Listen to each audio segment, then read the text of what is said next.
Hello friends, welcome back to the another episode. ഞാൻ അൽ ഹസൻ. നാളത്തെ ദിവസം കൂടെ 29-ാം തീയതി കൂടി ആപ്ലിക്കേഷൻ അയക്കുവാൻ കഴിയുന്ന ഒരു സിവിൽ നോട്ടിഫിക്കേഷൻ ആണ് നമ്മൾ ഇന്നത്തെ വീഡിയോയിലൂടെ ഡിസ്കസ് ചെയ്യാനായിട്ട് പോകുന്നത്. സെക്കൻഡ് ഗ്രേഡ് ഡ്രാഫ്റ്റ്സ്മാൻ അല്ലെങ്കിൽ സെക്കൻഡ് ഗ്രേഡ് ഓവർസിയർ എന്നാണ് പോസ്റ്റിന്റെ പേര്. 26,500 മുതൽ 60,700 വരെയാണ് അതിന്റെ സാലറി സ്കെയില് വരുന്നത്. ഡിപ്പാർട്ട്മെന്റ് എന്ന് പറയുന്നത് ലോക്കൽ സെൽഫ് ഗവൺമെന്റ് ഡിപ്പാർട്ട്മെന്റ് ആണ്. അപ്പോൾ അതിന്റെ ക്വാളിഫിക്കേഷൻ ആന്റിസിപ്പേറ്റഡ് വേക്കൻസിയാണ്, പ്രതീക്ഷിത ഒഴിവുകളാണുള്ളത്. ക്വാളിഫിക്കേഷൻ എന്ന് പറയുന്നത് SSLC അല്ലെങ്കിൽ തത്തുല്യത ഉണ്ടായിരിക്കണം. അതിന്റെ ഒപ്പം തന്നെ must post any one of the following, ഈ പറയുന്ന ഏതെങ്കിലും ഒരു സർട്ടിഫിക്കറ്റ് മസ്റ്റ് ആയിട്ട് ഉണ്ടായിരിക്കണം എന്നുള്ളതാണ്.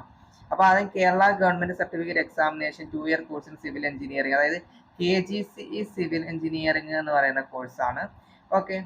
Then diploma in craftsmanship in the trade of draftsman civil obtained after 18-month course, followed by 6-month practical training at the Industrial Training Institute അഥവാ centres conducted by the government of India, minister of labour or ministry of skill development എന്നുള്ളതാണ്. Okay. അതായത് diploma in craftsman trade of, അതായത് CTS എന്നാണ്. Okay. CTS അതായത് IT trade ആണ് ഉദ്ദേശിച്ചിരിക്കുന്നത്. Okay.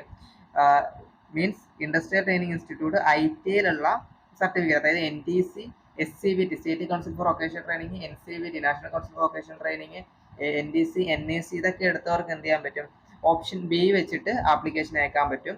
Then അടുത്തെന്ന് പറഞ്ഞു കഴിഞ്ഞാൽ C എന്ന് പറഞ്ഞാൽ diploma 2 year course of civil engineering in woman polytechnic എന്നുള്ളതാണ്.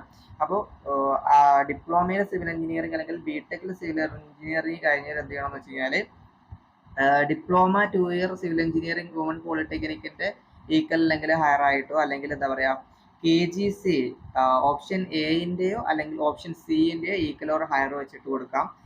ഇനി IT ഇൻഡസ്ട്രിയൽ ട്രെയിനിങ് ഇൻസ്റ്റിറ്റ്യൂട്ടിൽ നിന്നും ഈ പറയുന്ന NCVT, SCVT സിവിൽ എടുത്തവരാണെന്നുണ്ടെങ്കിൽ എന്ത് ചെയ്യാം?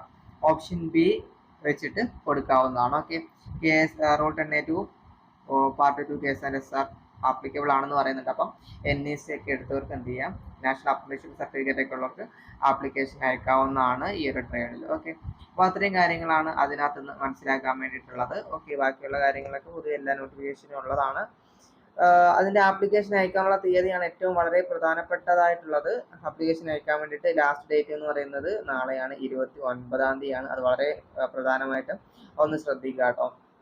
സോ അപ്പോൾ ഇത്രയും കാര്യങ്ങളാണ് ഇതിനകത്തുള്ളത്. ഇതിനകത്ത് പിന്നെ പ്രധാനമായിട്ടും എക്സാംസ് കണ്ടക്ട് ചെയ്യുന്നത്, ക്വാളിഫിക്കേഷൻ എന്ന് പറയുന്നത് ITI എന്ന് പറയുന്ന ഈ ഒരു സർട്ടിഫിക്കറ്റ് ഉള്ളത് കൊണ്ട് തന്നെ മിക്കവാറും എന്ത് തന്നെയായിരിക്കും, അതുമായി ബന്ധപ്പെട്ടുകൊണ്ട് തന്നെ ഒരു സിലബസ് ആയിരിക്കും. സിവിലിന്റെ കോമൺലി നടത്താറുള്ള ആ ഒരു സിലബസ് ബേസ്ഡ് ആയിരിക്കും എക്സാം എന്ന് പറയുന്നത്. ഞാൻ പറയുന്നത് എന്താ വെച്ച് കഴിഞ്ഞാൽ സിവിൽ സിവിലോ ഒക്കെ കഴിഞ്ഞ ആൾക്കാരാണെന്നുണ്ടെങ്കിൽ പ്രത്യേകിച്ച് ആ നിമീൻ്റെ ടെക്സ്റ്റിലെ ITന്റെ നിമി ടെക്സ്റ്റ് ബുക്ക് എന്ന് പറയുന്നത് അത് കംപ്ലീറ്റ് ആയിട്ട് പഠിക്കുക.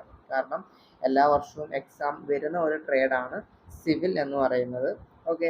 അത് നന്നായിട്ട് പഠിക്കുക. പിന്നെ വേണമെന്നുണ്ടെങ്കിൽ ഏഷ്യൻ്റെ ടെക്സ്റ്റ് ബുക്ക് ഒക്കെ റെഫർ ചെയ്യാം. പിന്നെ ക്വസ്റ്റ്യൻസിന് വേണ്ടിയിട്ട് YCTന്റെ സിവിലിൻ്റെ ടെക്സ്റ്റ് ഉണ്ട്, അത് റെഫർ ചെയ്യാം. പിന്നെ വേണമെന്നുണ്ടെങ്കിൽ ഡിപ്ലോമ ലെവലുള്ള ടെക്സ്റ്റ് ബുക്കിൻ്റെ ചില ചാപ്റ്റേഴ്സ് മാത്രമൊക്കെ നമുക്ക് അതിന് വേണ്ടിയിട്ട് യൂസ് ചെയ്യും. പക്ഷെ അതൊക്കെ എന്ന് പറഞ്ഞു കഴിഞ്ഞാൽ നിമി ടെക്സ്റ്റ് ബുക്ക് കംപ്ലീറ്റ് ചെയ്തതിന് ശേഷമുള്ള ആൾട്ടർനേറ്റ് ഓപ്ഷൻസ് ആണ്. അതായത് ആദ്യം ഏറ്റവും ഫസ്റ്റ് എന്ന് പറഞ്ഞു കഴിഞ്ഞാൽ നിമീൻ്റെ ടെക്സ്റ്റ് ബുക്ക്, ITന്റെ ടെക്സ്റ്റ് ബുക്ക് കംപ്ലീറ്റ് ആക്കുക എന്നുള്ളതാണ് ഏറ്റവും ഫസ്റ്റ് ചെയ്യേണ്ടത്. അതിനെ ബേസ് ചെയ്തുകൊണ്ടുള്ള PYQ ചെയ്യുക എന്നുള്ളതാണ്. PYQന് ഏറ്റവും ഉപകാരപ്പെടുന്ന ഒരു ടെക്സ്റ്റ് ബുക്കാണ് YCT യൂത്ത് കോമ്പറ്റീഷൻ ടൈംസിന്റെ സിവിലിന്റെ ടെക്സ്റ്റ് ബുക്ക് എന്ന് പറയുന്നത്. അതുപോലെ തന്നെ മറ്റ് ടെക്സ്റ്റ് ബുക്കുകളൊക്കെ ഉണ്ട് കേട്ടോ. അതായത് സെൻട്രൽ ഓറിയന്റഡ് ആയിട്ടുള്ള ഒരുപാട് എക്സാംസിന്റെ ക്വസ്റ്റ്യൻസ് അടങ്ങുന്ന ക്വസ്റ്റ്യൻ ബാങ്കുകളാണ് അതൊക്കെ എന്ന് പറഞ്ഞു കഴിഞ്ഞാൽ. അതൊക്കെ വെച്ചിട്ട് എന്ത് ചെയ്യാം?